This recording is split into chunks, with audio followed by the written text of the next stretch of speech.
or we have a free nation. We are on the right side of the story. Prosperous nations have integrity, and that's what we have to strive for the integrity of our countries. We have to work together, respecting the sovereignty and our territories, but acting in unity and counting with the support. For a country like most of ours, alone we can't do everything, and alone we can't fight against TCOs and organized crime. These activities in 1 year have been mobilizing drugs,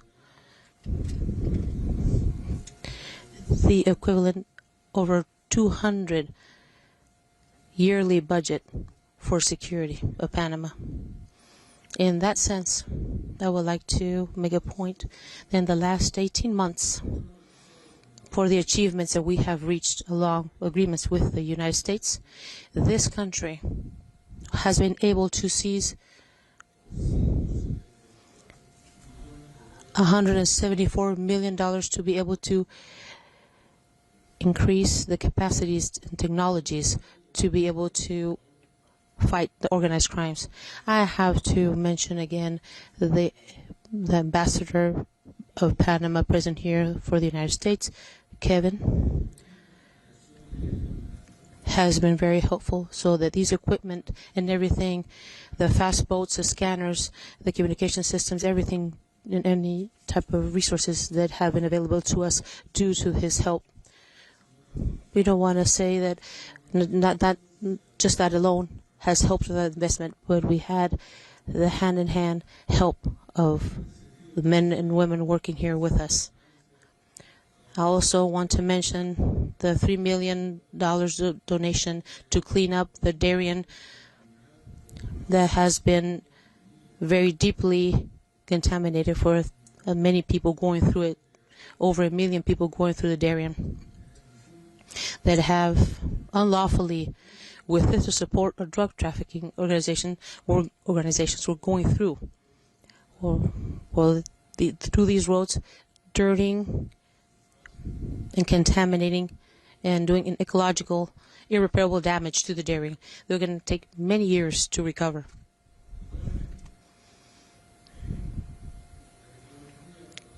And we also have regions that are very far away, indigenous at the Common Way. Then these areas are very hard to access, and they have been also wanting to be able to reach help. We would like to give them help, but we also want to make sure that they don't get the temptations from these cartels, promising that we're going to have a good life by trying to bribe them and offering them money. It's also not just something good as socially, but also in the false solidarity, in the immediate help, in the extreme situations that they might reach, is where these TCOs try to influence and act. Wherever the state is not present, the drug trafficking is where they can put their flag. Here, I want to thank the president of all the high members, principals that are here today. I invite all of you to keep working jointly, sharing the same vision and adding forces to fight against this crime for our society altogether. I am fortunate to be here today as the president of Panama, and I hope that this meeting is going to be for all of us so we could check everything that we're going to do in the future and the actions. Our country is open for all of you always. This fight is all of ours, in favor of all our countries. I leave you in good hands. I congratulate you for this event and for trusting in Panama as a natural ally against a full front fight against crime. Thank you very much, and I wish you great success in this. Thank you.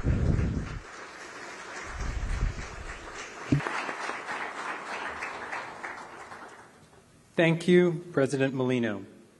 We appreciate the President joining us today. He must now depart due to other commitments.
Ladies and gentlemen, the United States Ambassador to Panama, Kevin Moreno Cabrera.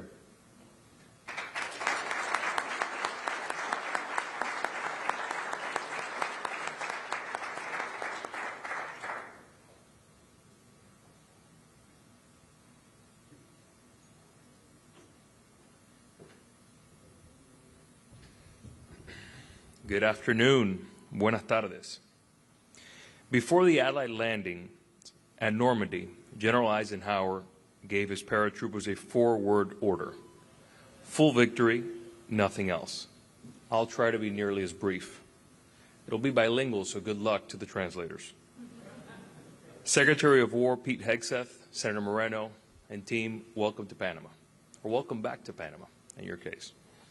And thank you to General Donovan, Southcom, and the Department of War for putting this forum together and for your commitment to a safer, stronger, and more prosperous Americas. Asimismo, reconozco al presidente José. I also recognize Panama President and his minister and all the ministers, Chief of Defense, and each member of the military forces here with us. These cartels do not recognize borders. For many years, they didn't counter or were met with resistance.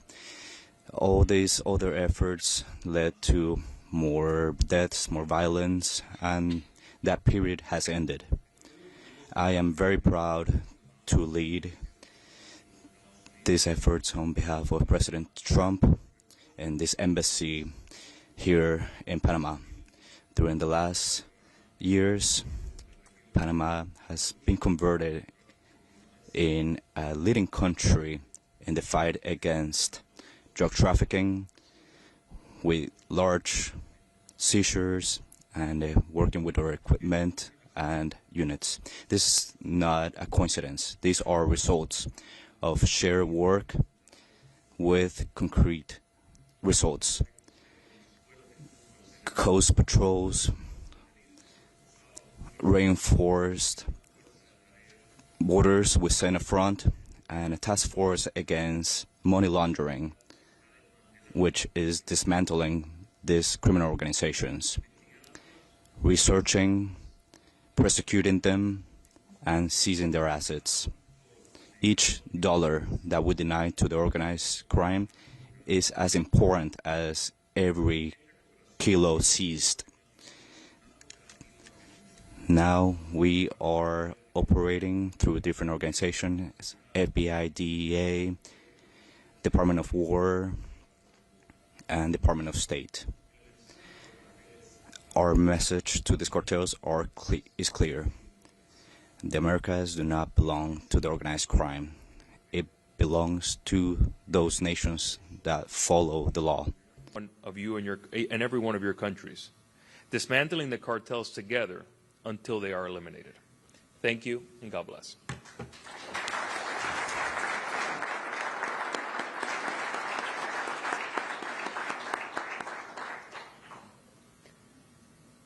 Thank you, Ambassador.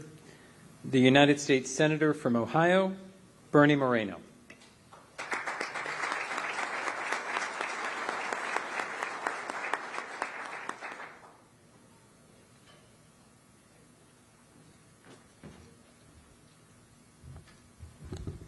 Muchísimas gracias a todos. Y antes que...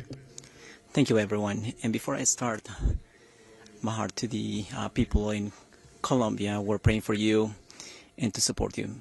Thank you.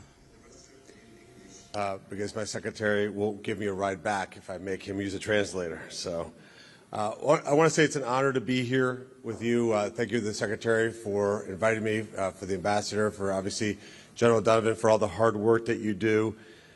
This is a really critical gathering here in Panama. And I just want to say on a personal level, Ambassador Cabrera, you are doing an incredible job here. You are setting the bar higher and higher for ambassadors all over the world. So you're a great example to all the ones that we get to confirm as ambassadors. So you were first and early. You're doing a great job. So thank you for that. But I want to speak to all of you, not just as a United States Senator, and not just as the first Latin American-born senator in U.S. history, knowing that if I screw this up, I'll be the last Latin American-born senator in American history, so I don't want to do that. But I want to let you know that, obviously my family left Colombia when I was a young boy, seeking the American dream. That means opportunity, safety, and a rule of law. And we found that. The United States gave me personally and my family every opportunity in the world to succeed beyond my wildest comprehension. And I could not have achieved that success anywhere else on earth. That personal journey shapes everything that I think about this fight that we're in right now. There is a reason, though, that the American dream that I just outlined does not exist the way it should in Latin America. And the reason for that is because we have narco-terrorists that have roamed free. They pillage, they corrupt, and they rob Latin Americans, your fellow citizens, my family members that still live in Colombia. They rob them of their God-given rights to live freely and securely. These cartels crush families, whether in the neighborhoods of Colombia, along the coast of Panama, and even infiltrate cities in Ohio with their poison. The entire hemisphere is subjected to their terror. Cartels have no borders, as we've heard from the previous speakers. They spread their poison, their corruption, and they destroy economic prosperity with total impunity. They recruit our young people, murder our citizens, corrupt our institutions, our politicians, and steal the future for the next generation. We have lived through too much murder, too much crime, and too much insecurity. And we have to leave here saying enough is enough. We can end this downward cycle of decay by offering an alternative to drug trafficking and other illicit activities. A permanent end to this tragedy starts with prosperity in mind.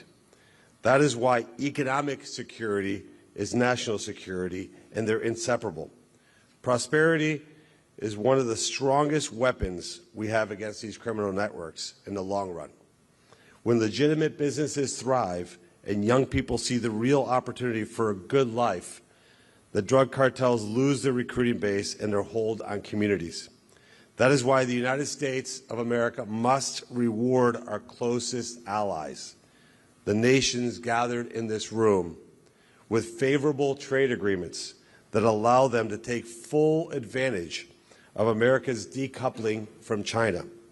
As we reshore supply chains that cannot exist in the U.S., we must rely on trusted partners here in this hemisphere and provide that opportunity. Stronger economies and free nations mean weaker cartels. President Trump created the Americas Counter Cartel Coalition for one clear purpose: a coordinated, determined response that wipes these terror groups from our hemisphere forever, where they're gone. They're not diminished, they're gone forever. Panama has already shown what's possible under President Molino, what focused leadership and real cooperation can achieve, and now we must scale that resolve across the hemisphere. Last Friday, we celebrated a new chapter in Colombia with the inauguration of President Abelardo de la Espriella. And that new chapter means a totally different dimension on how we're going to fight drug trafficking here. Colombia has unique geography, and that new direction must play a leading role. But no strategy succeeds without the production and transit corridors that feed this poison, and that's all these nations together. So thanks to the leadership of President Trump and Secretary Hegseth, the time is now. The tools are in our hands. The will is building dramatically, especially over the last 18 months, and the opportunity is finally here. Let's seize upon this moment. Let's act with clarity, with courage, and with unity. The families that all of you represent here in Latin America are counting on us to get the job done. Let's do it. Thank you.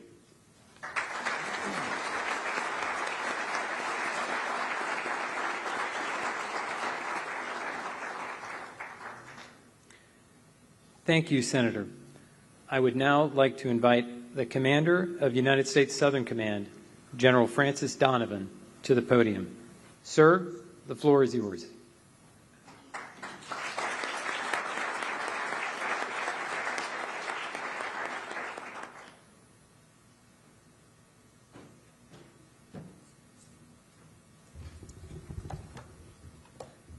Mr. Secretary, we can see you're the chairman of the A3C. What I thought I'd do in your introduction is give you a quick after action from yesterday's activities. You had 19 fellow leaders that are here to address this problem set. And as we learned yesterday, yes, aligned with mods and chods, but we also had the opportunity to hear from ministers of security, home ministers, ministers of governance. And a lot of that was based on the advice we got from our hosts, the Senator and the Minister of Security here in Panama. When we met, actually part of Soft Week a couple months ago, we got advice from the Minister of Security and the Ambassador. Let's have the teams, before we meet here in Panama, one, let's link Panama and A3C, hard to do, but we did it, because we brought the right leaders together at the right time. But let's reach out ahead of time, ensure that we're including those elements of the governments that can really get at this problem set. And it might not always be mods and chods. There's other elements in societies that have law enforcement capabilities and police and other types of systems and processes we need to bring to bear. So that was the first expansion of the initial view. Next was, let's go out ahead of time and reach out to those then 17, then 18, and now 19 other partners, ask them about the threat environment. Ask them about the challenges. Also ask them about the opportunities. So, Mr. Chairman of the A3C, very good day yesterday. It was based on months of work leading up to yesterday. And the feedback we got from these leaders in this room have set the conditions for our path forward. I'll just cover the key takeaways, decisions we made yesterday, and how we're moving forward.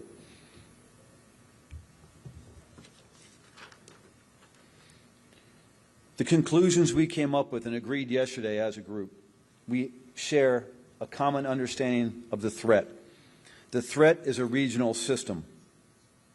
Coalition campaigning creates systemic friction on these networks. Our strength is in our complementary capabilities. And persistence and unity will drive scale and will drive victory. The next steps. Refine and action priority network campaign plans. Designate roles and lead nations. And I will tell you, Mr. Secretary Hegseth, yesterday by the end of our session, we went out and made the initial pulse. Who wants to lead in different regions? Who wants to lead to go after these networks? We had volunteers right away. Nations that wanted to step forward and take lead in sub-regions or after certain threats. Establish working groups with specific objectives and milestones. One of the takeaways there is we have to hold ourselves accountable. We just don't want to have meetings. We have folks in the field, our teammates, our junior service members in the field fighting right now. Are we doing our part as leaders? We have to hold ourselves accountable. Initiate coalition campaign assessments, demonstrate progress, and highlight challenges. That's our path towards November. Between now and November, we are going to write an A3C campaign plan. We will staff it with our teammates and our members here in the room, and we'll approve it by November. That's our goal. We don't have time to wait. Decisions made yesterday. Validate the coalition commander's assessment. Validated the coalition threat assessment. Agreed on the coalition campaign priorities. Endorsed the coalition operational design and actions. And agreed on the road to A3C governance and operational concept. We will meet again in November. We will offer Doral, Florida, the Southcom headquarters, where we will hold ourselves accountable to take these next steps. I'd like to close out before I introduce the Secretary. Minister Borrego, thank you very much for your partnership, your insight, and your guidance in the offer to, again, host not only Panamax, but connect it to A3C and get us focused in this key location. And for my fellow leaders as part of the A3C, thank you for your efforts leading up to yesterday, your comments yesterday, your insight. We are ready to move forward. Southcom is ready to play our part of this process and of the A3C. So with that, I'd like to introduce the chairman of the A3C, the Honorable Secretary Hegseth.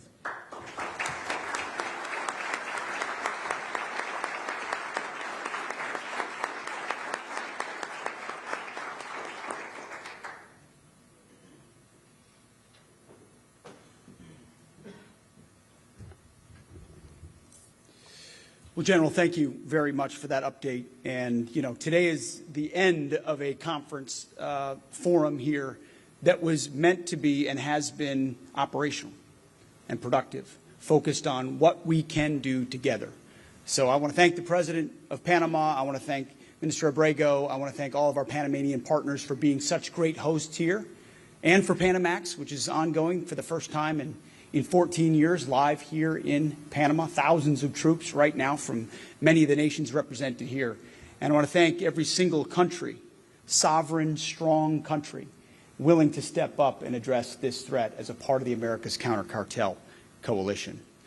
But before we begin, just a moment, as the Senator did, to offer my sympathy to the people of Colombia for Monday's devastating earthquake that I understand was even felt here in Panama.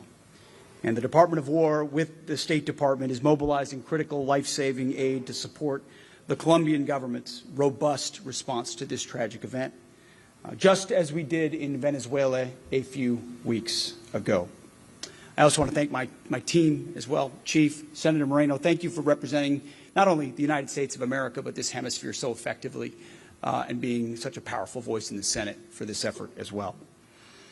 I'm grateful to be here with ministers and chiefs of defense, united in purpose and resolve as partners in the Americas Counter Cartel Coalition, or ACCC.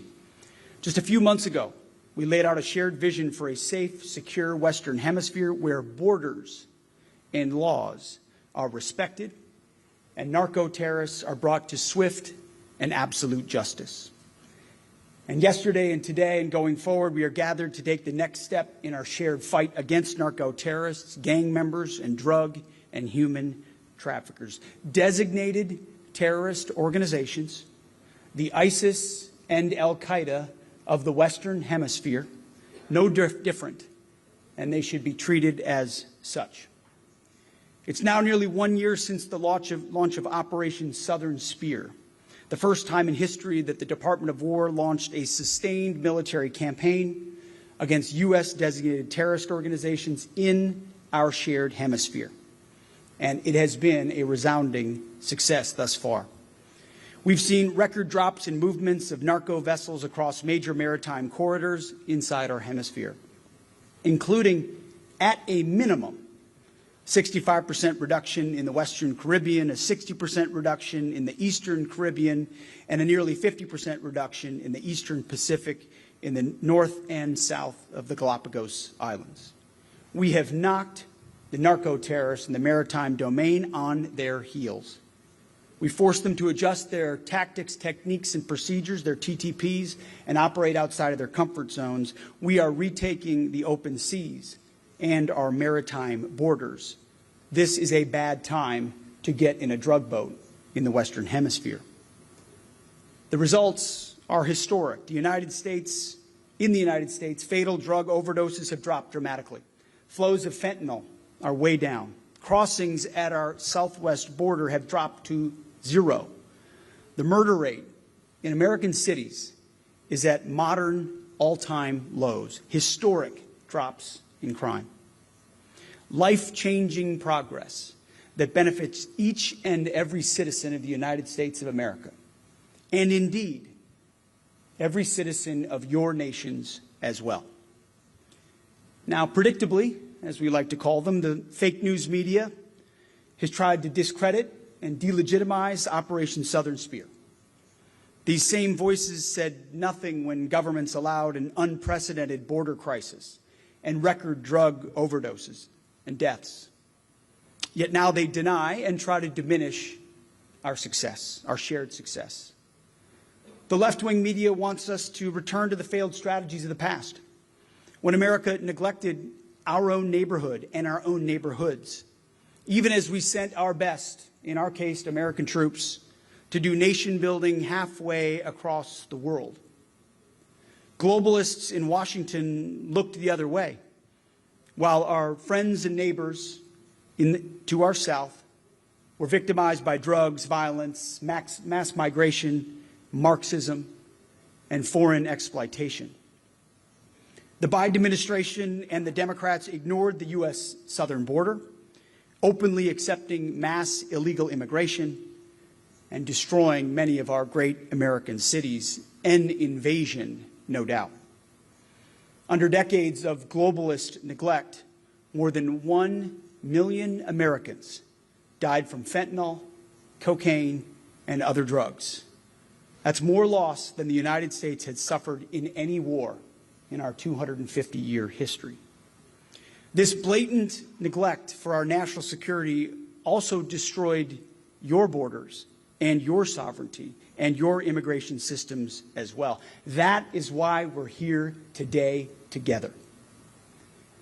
Now, to be fair, I understand you may be feeling, and your countries may be feeling, and your militaries may be feeling some whiplash.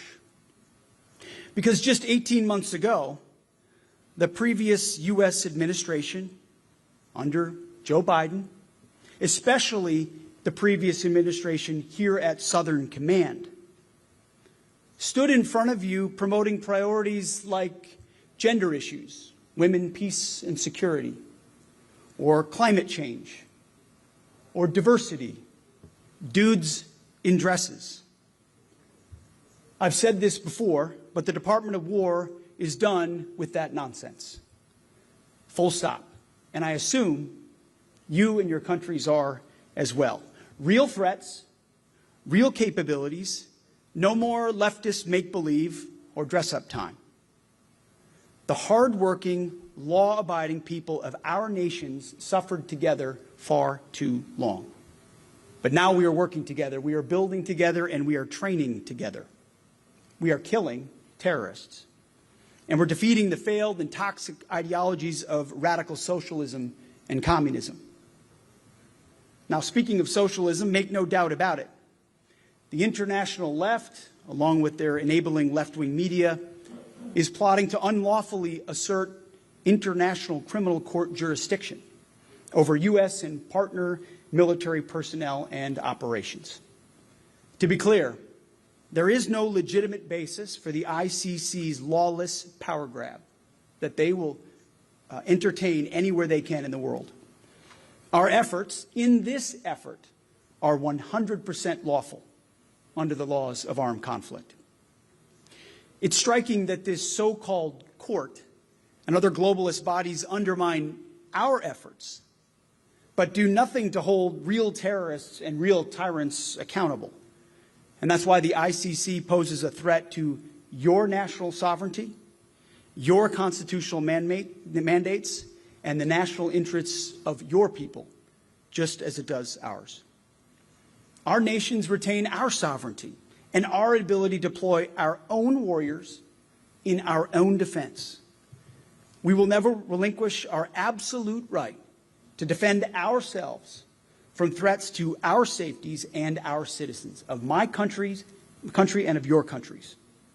We answer only to our own citizens and our own constitutions, not unelected international bureaucrats. That's why I strongly encourage every ACCC member to leave the ICC and reject their attempts to rob your governments and your courts of your sovereignty. I know as a soldier, I swore an oath to the Constitution, not some fake and illegitimate international court. And in these efforts, we've already shown that deterrence works. Operation Southern Spear is a model that can be and should be followed across our hemisphere by each of you to degrade, dismantle, and destroy narco-terrorist networks. Under the leadership of General Donovan, the success of Operation Southern Spear will be transferred to the newly established Joint Task Force Western Hemisphere, the action arm of U.S. Southern Command, to continue the targeting and killing of narco-terrorists that threaten our shared backyard. I want to commend Ecuador for its regional leadership to become the first ACCC member to partner with the United States in combined kinetic operation against narco-terrorists in Ecuador. I also want to commend Honduras and Guatemala for inviting the United States to partake in combined operations against narco-terrorists in their countries. Your people are already safer and more free for your courage and your resolve, and we look forward to working with you in killing bad guys. Additionally, I want to thank Jamaica for working with the Department of War to create a new military partnership to cripple narco-terrorists that transit through the Caribbean. This partnership will forever change the security environment of the Caribbean. And finally, I'm also proud to announce that Colombia will join the ACCC, becoming the 19th member. And through the newly inaugurated president, as our president likes to say, President El Tigre, Colombia has already requested that the Department of War join Colombia in its fight against narco-terrorism, authorizing joint military operations to destroy terrorists and terror networks. Thank you very much. Aggressive and concrete steps like these exemplify the types of active participation, operationally focused, we want to see from our partners that will make the ACCC a potent and lethal coalition. Yes, we have meetings. Yes, we will coordinate, but ultimately this is about the operations we can conduct together, jointly, to protect individual sovereignty and the entirety of the hemisphere. The Trump administration knows that a safer backyard means a safer home. You can't have prosperity without security. In fact, eventually economic security taking hold is the long-term solution, but you need physical security to enable that economic security. With you, with all of you, the United States will forge a safe, stable, and prosperous Western Hemisphere. We seek neither domination nor dependency. We only seek, and I know you feel this from Southcom and from the General, genuine partnership with your governments to achieve security, stability, and prosperity. 2 centuries ago, the Monroe Doctrine was America's first stand against foreign meddling and exploitation in our hemisphere. The United States declared to European colonial powers that we will regard any threat against the free nations of this hemisphere as a threat to the United States itself. Well, now, under President Trump's strong, clear, and visionary leadership, we follow the Trump corollary to the Monroe Doctrine. We will defend our hemisphere from external threats to national sovereignty, whether from narco-terrorism or foreign malign actors. And we will deny adversaries the ability to position forces or otherwise threaten capabilities in our hemisphere. And that's why the United States is particularly grateful for the strong leadership in Panama of President Jose Raul Molino, right here. It's my second time to Panama, and the strides that we have made together over the last year, I think, are exemplary of the type of partnership we look for in this hemisphere. President Molino has courageously rejected foreign malign coercion and boldly resisted international pressure tactics. Panama has set a strong example for rejecting threats to their sovereignty, threats to the Panama Canal, and instead advancing U.S. partnership on both. And with Panama and other countries, the United States will continue to lead the way. Under President Trump, the United States War Department seeks a historic generational investment in our military spending through a new $1.5 trillion budget. We have work to do with our Congress, but make no mistake, we will work as hard as humanly possible with Republicans and across the aisle if we can to deliver what is truly a necessary historic investment to ensure America remains the dominant military power on planet Earth. Thankfully, U.S. allies in NATO likewise have vastly increased their commitment to the common defense, and we believe that ACCC members must follow this example as well. The Department of War is willing and able to support all of you to enhance your military capabilities. But of course, we expect substantial investment in your own abilities as well, and for those to be increased on defense resources. If countries are serious about their defense, the Department of War will prioritize our efforts to enhance your capabilities and fight beside you on the battlefield. And to reiterate, not really necessary for this group, but around the globe, President Trump does not tolerate free riding, and we're not here for games. When we say we will dismantle the cartels, we mean it. And I know the nations of this coalition feel the exact same way on behalf of their citizens, and will take concrete steps, sometimes risky steps, courageous steps, in partnership, such as reaching status of forces agreements or access basing and overflight agreements. Our citizens and our nations deserve and expect real, concrete actions. We believe there's no time to waste, and no better time than right now. And we will be with you. I pledge to you, from the White House to the Pentagon, shoulder to shoulder, every step of the way. Because together, we are the offspring of Western civilization. Our nations are and will always be united by heritage, history, and geography in this new world. We share the same interests and the same civilizational soul. And so we all face the same essential test: whether our nations will remain Western nations, remain prosperous nations, remain Christian nations under God, remain proud of our shared heritage with strong borders and prosperous people, ruled not by violence and chaos, but by law and order. Or, instead, whether we are permanently torn apart by something else: narco-terrorists, violence, radical Marxism, and globalist exploitation, social denigration, and so-called social justice.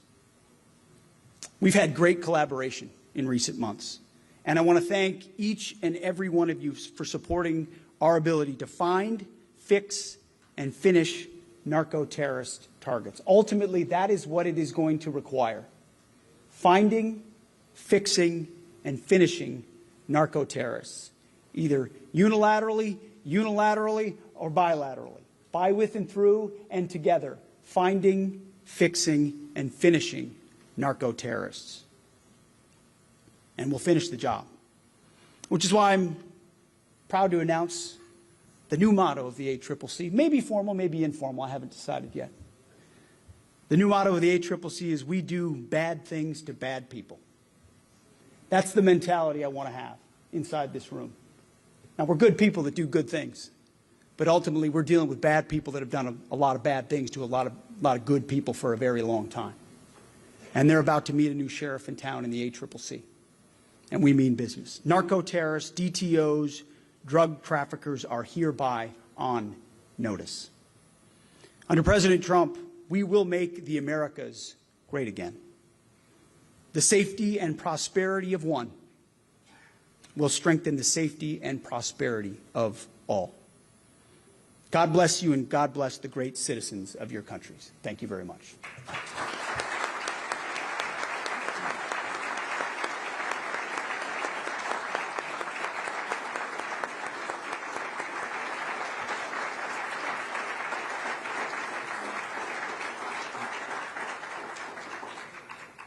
Thank you, Secretary Hegseth.